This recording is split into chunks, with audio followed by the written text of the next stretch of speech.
All right, so day 3 of Poseidon Week is here, and that's one of the indicators that this is not the original video, although there will be several, I'm sure, of this guy. I did originally review him in mid-2016. I was sent, it was loaned a sample of BIGBITE, because I think he may have been the first one that actually released, even though he's number 3.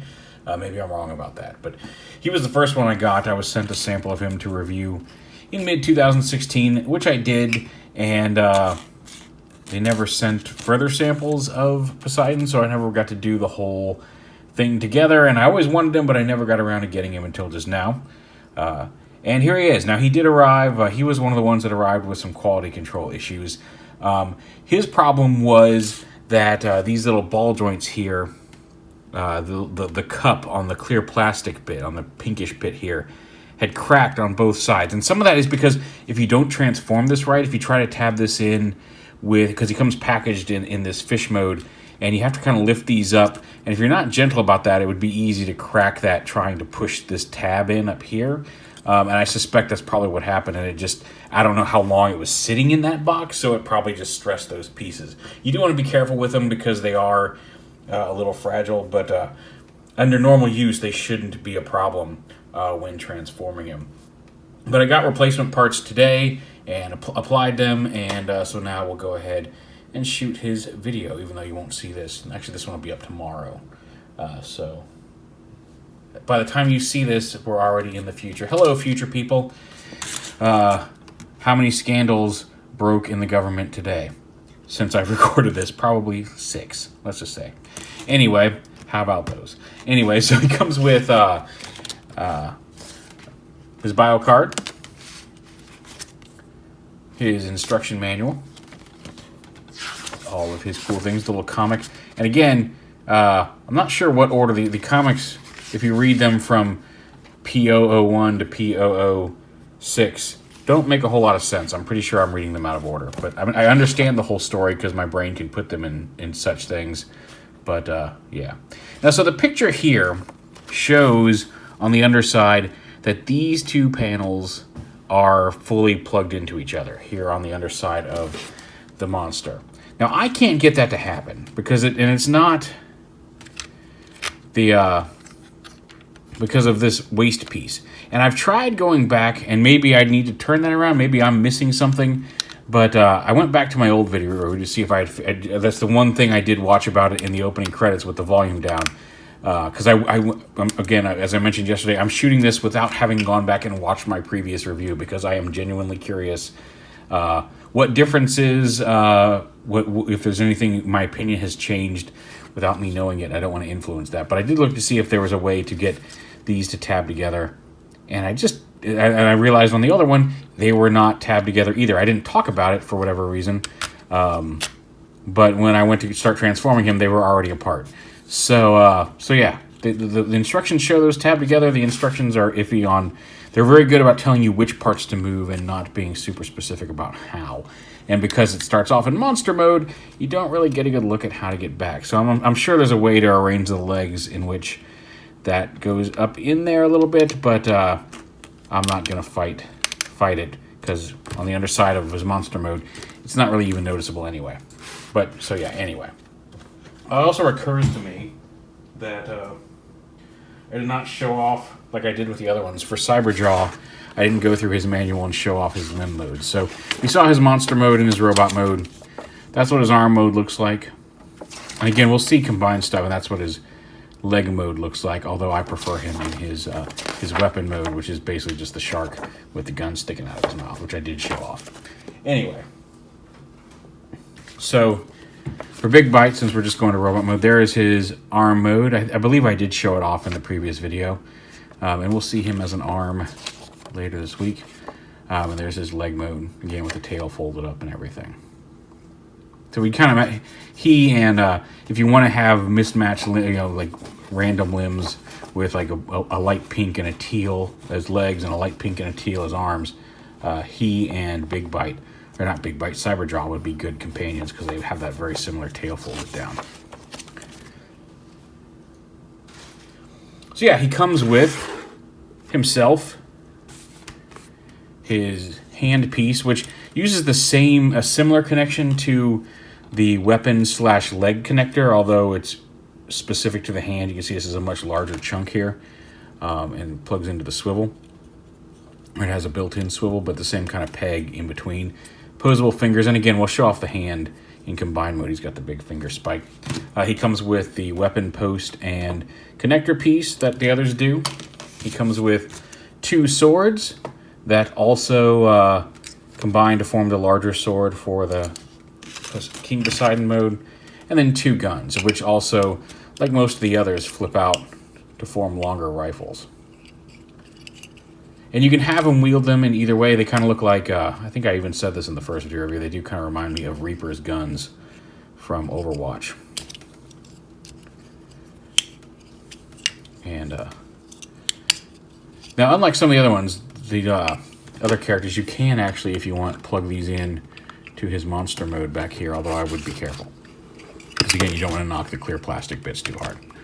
And I don't like, that's the only thing I don't like about these things is the hinges. They have the, and I get why they do it because of the way they combine sometimes to form the weapon modes, but having these posts that fit tightly on hinges is a little bit of a pain. But yeah, so you can have him, okay, that one doesn't push in, but you can mount the weapons on his back if you wish, in either long or short mode.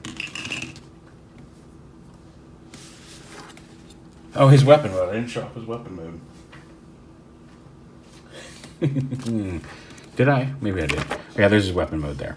With his guns connected. You don't need to worry about the pegs there, but yeah, basically like Cyberbite. Flip his tail up, plug the weapons into his mouth. He's a gun.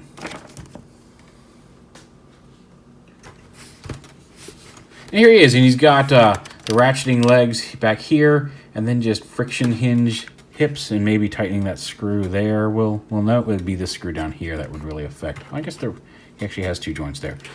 So tightening those would probably support him a little better, because he does tend to, not as bad as Cyberbite or Cyberjaw, because he doesn't have as much in front as Cyberjaw does, but he can droop. He's got little ball joints at the arm. His fingers can angle a little bit. His mouth opens, his teeth. You can flip his teeth out to be more aggressively pointed out. I like to angle him with the rest of his teeth, but it's up to you. His jaw can open and close. Or you can push it all the way up into his mouth. But anyway.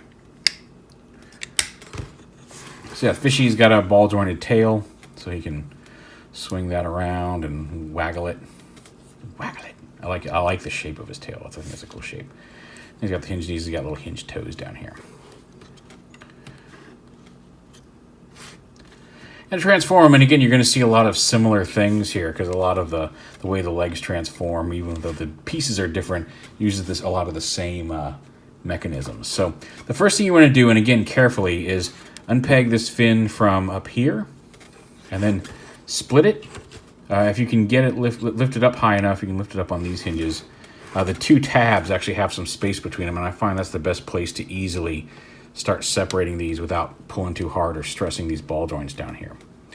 You can just kind of rotate them out of the way here for the time being. And then we're going to untab the legs here from their tabs, and then unpeg these on the bottom as well as the jaw. Open these all up.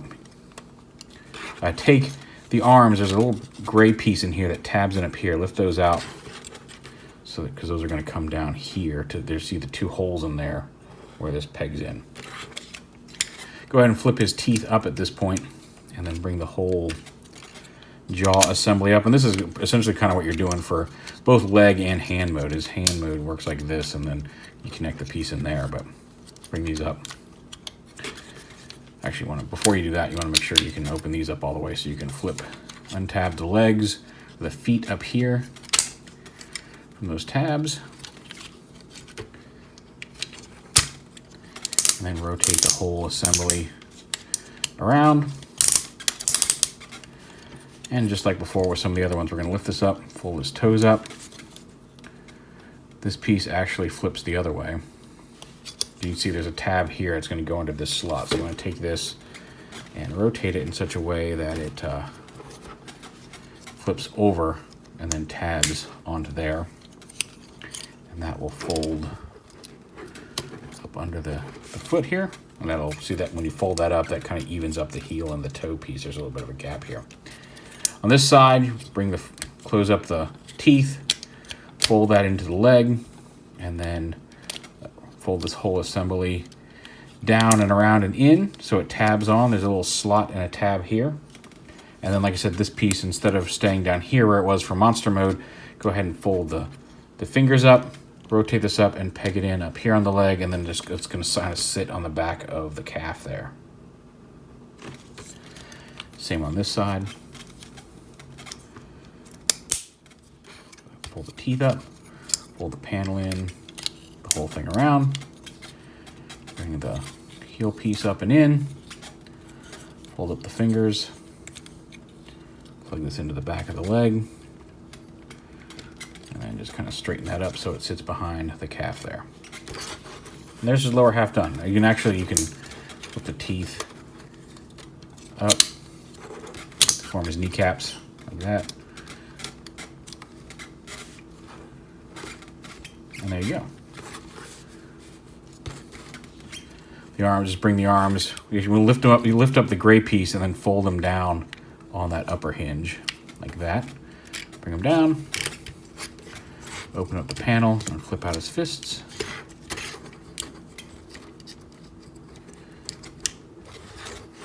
These angle down, and then rotate them on the ball joint, and this tab will kind of fit in this slot right there. It'll just kind of sit on his back.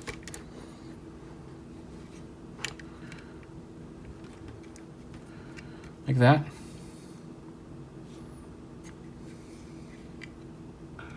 Again, like I said, be careful, because if you bend it the wrong way, it will crack this plastic very easily. And that gives him enough clearance to keep his waist swivel, which is nice.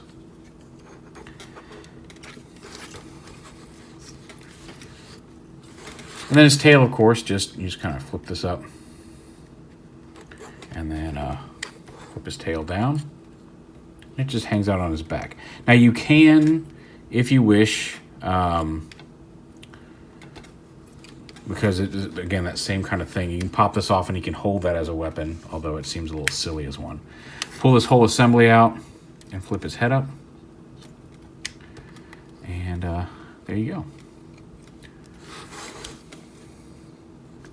And there he is in robot mode. He's got the same ball joint head as the others, the ratcheting shoulders, bicep swivel, dual hinge elbows,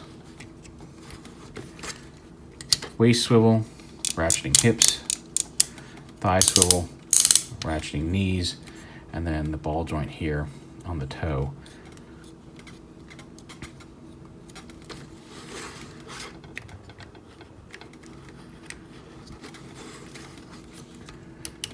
And he can hold either his gun or yeah, it just has the wrist swivel as well. I don't know if I pointed that off. The gun, 2 guns, 2 swords, 1 of each, however you want to have them wield. The light piping on these guys is pretty cool. All these guys with their tails hanging off the back of their heads do have a little bit of a wobble there, but again, that may just be tightening a screw or putting some polish on a joint. Again, he's not my favorite. He looks great in the group because the varying colors all work really well together. And also, one of the things that was happening is this had popped out. These are, I think, supposed to be glued in, or maybe they're just friction held in place. I did glue it in, but like this little tooth had popped out. Thankfully, it was just in his box. I found it. So not the end of the world there. And real quick, he is 3, so we'll add him in a group shot with 1 and 2. And you can start to see the team come together. And there you're seeing pretty much all of the main primary colors on him. You're seeing the magenta, you're seeing the pink, the blue, the teal, the gray, and then even some of the purple over here, although Overbite is really the only one with any significant purple. Which is why I feel he needs more of it, but anyway. But there, you're seeing all the main colors there come together with these first 3 guys. And like I said, as a set, I'm really digging it. Like I said, BIGBITE, if I probably would not have bought him on his own if he weren't part of the set. Manta Razor and Cyberbite, or Cyberjaw, I want to say Cyberbite, I think are both fantastic figures on their own. They're a lot of fun. Cyberjaw, like I said, I loved Overbite as a kid. I probably would have picked him up regardless, but he ended up being, he's kind of a fun toy. Manta Razor, he wasn't one of my favorites as a kid, a Sea-Wing, but having played with him, like I said, all of these guys, to some degree, I'm really enjoying when I'm playing with him. BIGBITE, like I said, BIGBITE's probably, of the 6, my least favorite individual bot. But, and it's honestly less of a issue with him than it is just all the other ones just happen to be better. Because he's a solid figure in his own right, but I really dig this guy. Like, the more I play with him, the more I like him. Deathclaw's a lot of fun. Iron Shell is probably the best. Iron Shell, like, even outside of the set, is one of my favorite figures that I've gotten in recent memory. So, but anyway, we'll get to him next. There is number 3, day 3 for Poseidon Week, TFC's BIGBITE.